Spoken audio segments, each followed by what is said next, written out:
오늘 예정됐던 문재인 대통령과 윤석열 당선인의 회동이 무산되면서 그 배경에 대한 추측들이 무성합니다. 크게 두 가지 이유로 분석됩니다. 전직 대통령 사면 문제와 공공기관장 인사권입니다.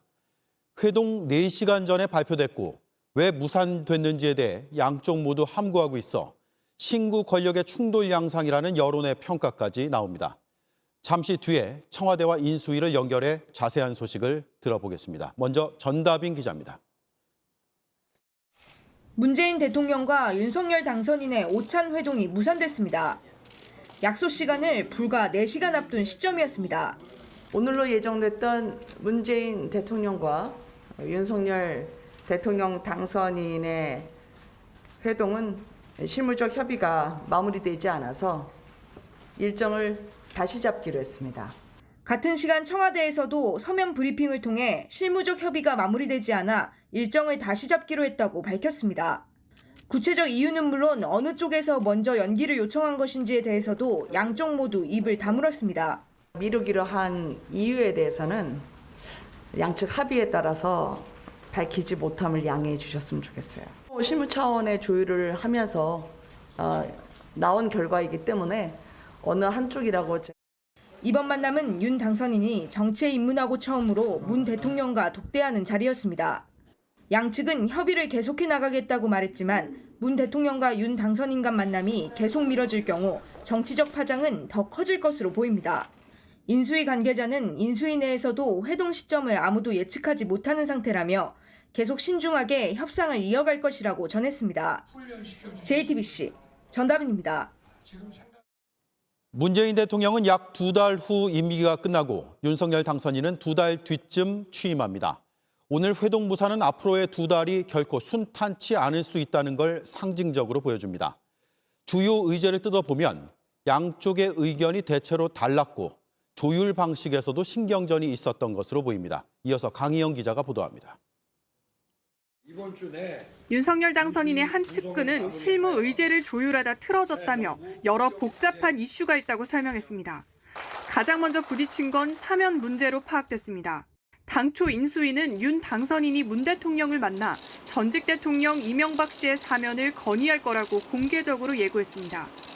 여기에 김경수 전 경남지사의 사면이 패키지로 이뤄질 거란 주장도 윤 당선인 측에서 나왔습니다.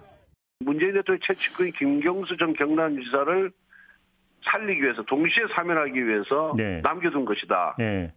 그러자 청와대는 이런 주장 자체가 모욕적이라며 강하게 반발했습니다. 또 민감한 사면 문제를 윤 당선인 측이 먼저 꺼내든 것에 대한 불쾌감을 느낀 걸로 알려집니다. 두 사람이 만나면 문재인 대통령이 어떤 결과든 발표해야 하는데 당장 결정하기 부담이 됐을 거란 분석도 나왔습니다. 또 다른 원인으론 인사권 문제가 언급됩니다. 윤 당선인 측은 임기 말 문재인 정부의 공공기관 인사를 알박기라고 비판하면서 일부 인사를 당선인과 협의해달라고 요청했습니다. 그러나 청와대는 문재인 대통령이 임기 안에 인사권을 행사하는 건 당연하다며 맞받았습니다. 청와대 관계자는 현직 대통령이 권한을 갖고 있는 인사 문제가 의제로 부각되면서 실무자가 먼저 결론 내기 힘들어진 측면이 있다고 말했습니다. 이외에도 윤 당선인 측에서 민정수석실 폐지와 청와대 이전 문제를 놓고 현 정부와 각을 세우는 모습을 연출하거나 김호수 검찰총장의 거취를 압박한 것도 원인이 됐을 거란 관측이 나옵니다. 결국 이런 주요 의제에 접점을 찾지 못하면서 회동이 무산됐던 겁니다. 다만 양측은 이철희 청와대 정무수석과 장제원 당선인 비서실장을 창구로 협의를 이어나갈 계획입니다. JTBC 강연입니다. 네, 청와대도 인수위도 철저한 침묵 모드입니다. 차례로 연결해 보겠습니다. 먼저 청와대입니다. 박소영 기자, 지금 공식적으로는 입장이 더 안 나오는 것 같은데 박 기자가 파악한 청와대 내부 기류는 어땠습니까?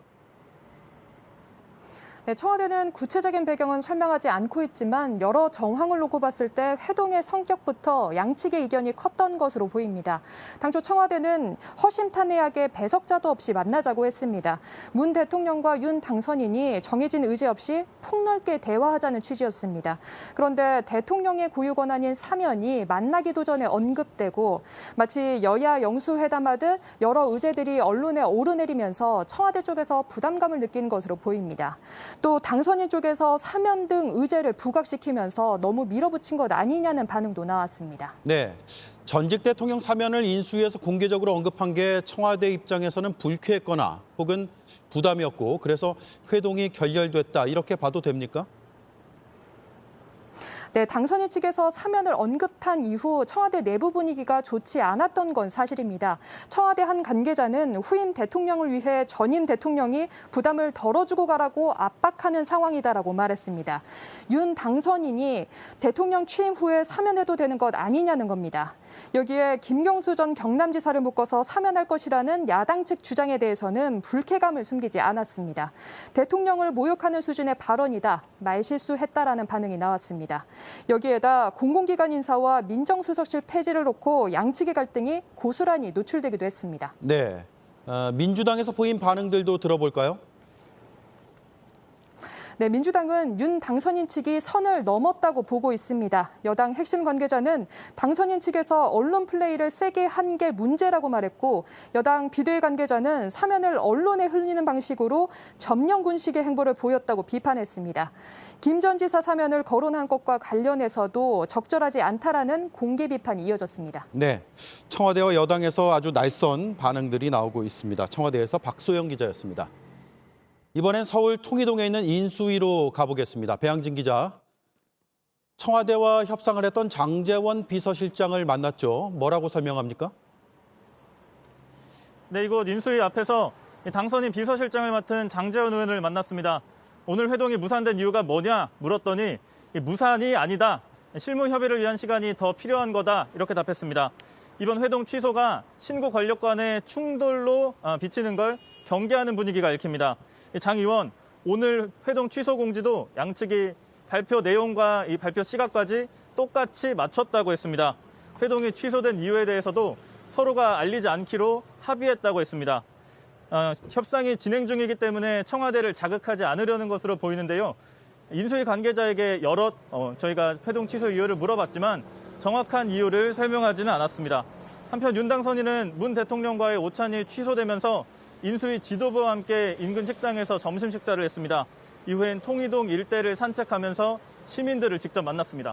네, 이게 아주 민감한 의제다 보니까 입장 차이가 꽤 있는 것 같습니다. 앞으로 이견이 좁혀질 수 있을까요? 네, 저희가 인수위 핵심 관계자와 통화를 해보니 이 상황이 마찰은 아니라면서도 청와대가 아주 우호적이지는 않다고 했습니다. 정권 교체 시기 청와대와 인수위 간의 긴장 관계가 읽히는 대목입니다. 오늘 이곳 인수위에선 장제원 비서실장 주재로 이번 회동 취소 등을 논의하는 비서실 회의가 열리기도 했습니다. 이번 주 후반쯤 인수위 현판식이 열릴 전망인데요. 당내에선 그 전에 대통령과 만나서 이 갈등처럼 비치는 상황을 해소해야 남은 2달 정권 인수인계 과정이 수월하지 않겠냐는 얘기도 나오고 있습니다. 네, 인수위에서 배양진 기자였습니다. 네, 정권 교체 시기여서 이견이 없을 수는 없겠죠. 그런데 회동 전부터 의제를 둘러싸고 가시돋친 말까지 오갔습니다. 결과적으로 무산이 됐습니다. 그래서 상당히 이례적인 상황인 건 분명해 보입니다. 김소영 기자가 나와 있습니다. 여야 영수회담을 하는 듯 했다. 청와대에서 상당히 불편해했습니다. 그러니까 당선인 측이 의제를 미리 외부에 알린 게 문제였다. 이런 입장입니까? 네, 그렇습니다. 당초 양측이 합의해서 발표한 것은 독대 오찬을 한다까지였습니다. 예. 그런데 당선인 측이 MB 사면 요청할 생각을 오래전부터 해왔다 이렇게 밝히면서 사면이 공식 의제화됐죠. 원래 당선인과의 회동은 축하하고 덕담 나누는 자리인데 마치 여야의 영수회담처럼 의제를 합의하고 결론을 내야 하는 자리가 된 겁니다. 여기에 당선인의 핵심 측근이 김경수 전 지사를 동시에 사면하기 위해 남겨놓은 거다. 100%다. 이런 얘기까지 하면서 정치적인 거래 논란까지 일었습니다. 예. 그러자 민주당에서도 보시는 것처럼 사면 반대 목소리가 공개적으로 나왔는데요. 민감한 의제의 결론을 낼 수 없는 상황이 되다 보니 일단 멈춤 상태가 된 겁니다. 네, 또 하나가 이제 인사권 갈등인데 어떻습니까? 현직 대통령이 고유 권한을 갖고 있긴 하지만 또 과거 정권 교체 시기에는 어땠는지도 봐야 될 것 같거든요. 네, 그렇습니다. 당선인 측은 공공기관의 인사를 중단해달라는 식으로 요청을 했다 이렇게 밝혔지만 청와대는 인사권 행사는 당연하다 이렇게 맞받은 거 보셨는데요. 또 국민의힘 지도부는 각 의원실에 보시는 것처럼 문재인 정부 임기 말 알박기 인사 관련 사례를 취합한다 이런 지시까지 한 상태입니다. 예. 임기 말에는 인사를 중단하는 게 관례라면서 상당히 불편한 감정을 드러내고 있는데요. 또 한편으로 민정수석실 폐지 같은 당선인의 청와대 개혁이 건건이 문재인 정부를 부정하는 모양새로 보이는 것도 청와대로서는 부담입니다. 네, 애초에 부담 없는 만남이 어렵지 않았겠느냐 이런 생각도 듭니다. 왜냐하면 검찰총장 시절에 청와대하고 부딪혔고 그래서 사퇴를 했죠. 그리고 그걸 정치 명분으로 삼은 점도 있기 때문입니다. 네, 그렇습니다. 그래서 구조적인 불신이 원인이라는 분석이 나오는데요. 대선 과정 떠올려보면 당선인의 적폐 수사 발언에 문재인 대통령이 분노를 표하고 사과를 요구했던 것 기억을 하실 겁니다. 예. 대선이 끝난 후 양측 모두 일성으로 통합을 강조했지만 이번 회동 무산으로 불신과 불편함이 여지없이 드러났습니다. 네, 그러면 회동이 다시 성사될 가능성이 있는지 있다면 언제쯤이 될 걸로 보입니까? 네, 먼저 당선인 측은 무산이 아니라면서 이 실무협의에 시간이 더 필요하다 이렇게 강조하고 있는데요. 예. 인수위 출범을 앞둔 상황에서 신구 권력의 갈등처럼 비춰지고 이게 또 오래 회자되는 건 양측 모두의 부담이 될 수 있습니다. 그래서 다소 원론적인 얘기만 하더라도 너무 늦지 않게 만나야 하지 않느냐. 또 이 때문에 이번 주말이나 다음 주라도 만나야 한다는 주장도 조심스럽게 나오고 있습니다. 네, 지켜보죠. 김소현 기자였습니다.